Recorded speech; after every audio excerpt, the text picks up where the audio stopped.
పాతకాలం నాటి మన పెద్దలు చేసే సాంప్రదాయ వంటకం ఆవిరి కుడుములు. వీటినే మనము పప్పు కుడుములు కూడా అంటామండి. ఇవి తినడం వల్ల ఆరోగ్యానికి కూడా చాలా మంచిది. బలహీనంగా ఉన్న పిల్లలకి ఇవ్వడం వల్ల కూడా చాలా స్ట్రాంగ్గా దృఢంగా అవుతారు. అలాగే డయాబెటీస్ వాళ్ళకి కానీ బరువు తగ్గాలనుకునే వాళ్ళకి కూడా ఇది చాలా చక్కటి ఆహారం అని మనం చెప్పవచ్చు. ఇది మనం మార్నింగ్ అల్పాహారంలోకి చేసుకొని తిన్నట్లయితే చాలా అద్భుతమైన ఫలితాలు ఉంటాయండి. మరైతే నేను ఇందులోకి ఏమేమి వేశాను, ఎలా చేశాను అనేది వీడియోని ఎక్కడ స్కిప్ చేయకుండా చివరి వరకైతే చూడండి. వెల్కమ్ టు మై ఇంటి రుచి మన కిచెన్. ఇవాళ మనం ఎంత హెల్దీ అండ్ టేస్టీగా ఉండే పప్పు కుడుములు చేసుకుందాము. పప్పు కుడుముల కోసం ముందుగా మనం ఇక్కడ నేనైతే 1 కప్పు వరకు కందిపప్పు తీసుకున్నాను. ఇప్పుడు మనం కందిపప్పుని ఒక బౌల్లోకి వేసుకొని పెట్టుకుందాము. అలాగే 1 కప్పు పచ్చిశనగపప్పు కూడా వేసుకోవాలి. ఆ తర్వాత 1 కప్పు మినపగుళ్ళు వేసుకోవాలి. ఆ తర్వాత సగం కప్పు పెసరపప్పు తీసుకోవాలి. ఇప్పుడు వీటిని అంతా ఒకసారి బాగా కలిపి పెట్టుకొని బాగా కడిగి పెట్టుకోవాలి. ఇలా పప్పులన్నీ కలిసేలా కలిపి పెట్టుకున్న తర్వాత క్లీన్ చేసి కడిగి పెట్టుకుందాము. పప్పులో ఉన్న వండంతా పోయే వరకు మనం బాగా 1-2 సార్లు కడిగి పెట్టుకోవాలి. ఇలాంతా 2 టైమ్స్ బాగా కడిగి పెట్టుకున్న తర్వాత నీళ్ళు వేసుకొని పప్పు మునిగే వరకు బాగా ఎక్కువగానే నీళ్ళు వేసుకొని పెట్టుకోవాలి. ఇలా వాటర్ వేసుకున్న తర్వాత అంతా కలిపి పెట్టుకున్న తర్వాత మనము 3 నుంచి 4 గంటల వరకు పప్పును నానేసుకొని పెట్టుకోవాలి. పప్పు ఎంత బాగా నానితే మనకి ఇక్కడ అంత సాఫ్ట్గా మృదుగా కుడుములు అనేవి చాలా చక్కగా వస్తాయి. 4 గంటల తర్వాత పప్పు బాగా నానిపోయి ఇలా పైకి వచ్చింది చూడండి. ఆ తర్వాత మనం ఇలా ఒక మిక్సీ జార్ తీసుకొని అందులోకి నానేసిన పప్పును వేసుకుందాము. మనం పప్పులో నీళ్లు కలపకుండా డైరెక్ట్ ఇలాగనే మనం ఇప్పుడు కాస్త బరకగా మిక్సీ పట్టుకొని పెట్టుకోవాలి. ఇలా మొత్తం పప్పునంతా వేసేసుకొని నీళ్ళు వంపేసుకొని వేసేసుకోవాలి. ఇలా వేసి పెట్టుకున్న తర్వాత ఇందులోకి మనం ఒక 4 పచ్చిమిరపకాయలు తీసుకుందాము. ఆ తర్వాత చిన్నగా కొద్దిగా అల్లం ముక్కను కూడా తీసుకొని మిక్సీ పట్టి పెట్టుకోవాలి. వాటర్ ఏం కలపకుండా మనం అలానే మిక్సీ పట్టి పెట్టుకుందాము. ఇలా మిక్సీ పట్టిన దానంతా మనం బౌల్లోకి వేసుకుందాము.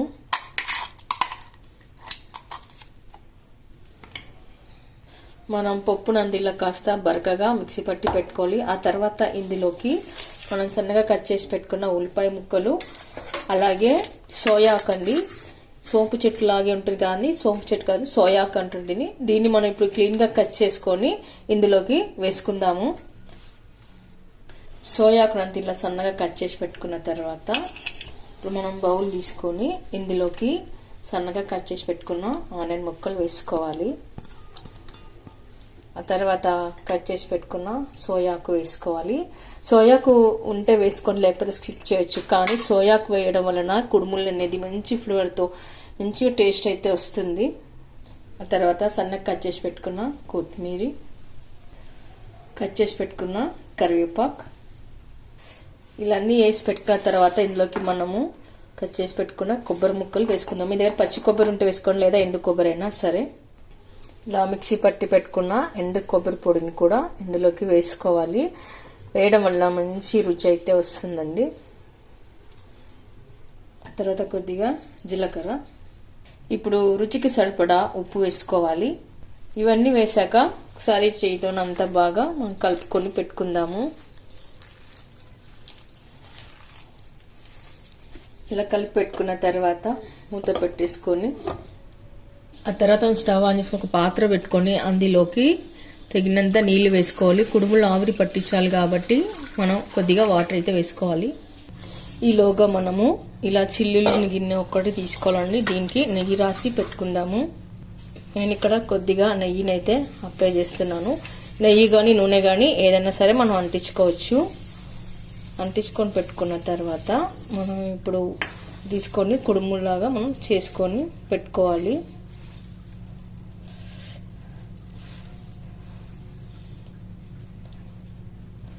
వీళ్ళంతా మనం కుడుముల్లాగా చేసుకొని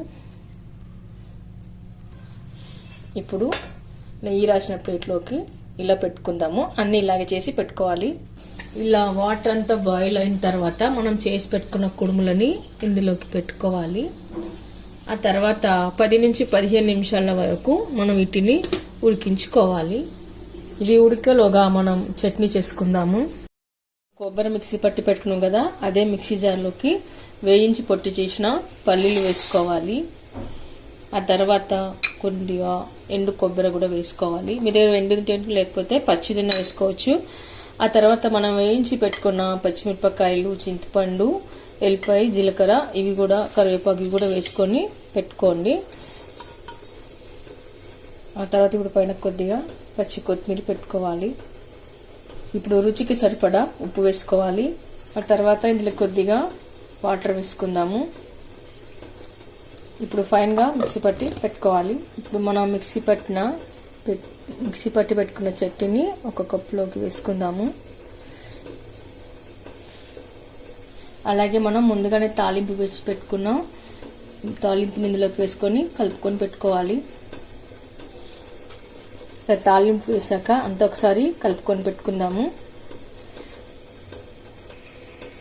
15 మినిట్స్ తర్వాత ఇలా చూడండి. ఇలా అంటే మనకు చేతికి ఏమాత్రం తడైతే తగలట్లేదు. తర్వాత మనకు ఉడికిందా లేదనేది ఇలా అంటే ఒక ఫోక్ స్పూన్ తీసుకొని చూసినట్టయితే ఎక్కడ పిండి కూడా మనకు ఇలా అంటుకొని రాదు. చూడండి, ఫైన్గా అయితే బాగా కుక్ అయినట్టు అర్థము. ఇప్పుడు దింపేసుకొని ప్లేట్లోకి తీసుకుందాము. ఇప్పుడు ఈ కుడుములని కాస్త చల్లారిన తర్వాత సర్వింగ్ ప్లేట్లోకి తీసుకుందాము. ఓకేనండి, చూసారుగా పాతకాలం నాటి మన పెద్దలు చేసే సాంప్రదాయ వంటకం కుడుములు, ఆవిరి కుడుములు. వీటిని మనం పప్పు కుడుములు కూడా అంటాము. వీటిని మనము మార్నింగ్ అల్పాహారంలోకి కూడా చేసుకోవచ్చు. చాలా మంచిగా పనిచేస్తుందండి. బరువు తగ్గాలనుకున్న వాళ్ళకి కానీ, డయాబెటీస్ వాళ్ళకి కానీ ఇది చక్కటి ఆహారం అనేది చెప్పొచ్చు. అలాగే బలహీనంగా ఉన్న పిల్లలకి కానీ ఇలాంటి కానీ మనం చక్కటి ఫుడ్ ఇచ్చినట్లయితే వాళ్ళు బాగా శక్తివంతులు అవుతారు. చాలా ఆరోగ్యానికి కూడా చాలా మంచిది. మరైతే మీరు కూడా ఒకసారి ట్రై చేయండి. మీకు ఎలా కుదిరిందో కామెంట్స్లో పెట్టండి, లైక్ చేయండి, షేర్ చేయండి. తప్పకుండా మన ఛానల్ని సబ్స్క్రైబ్ చేయండి. Thank you for watching.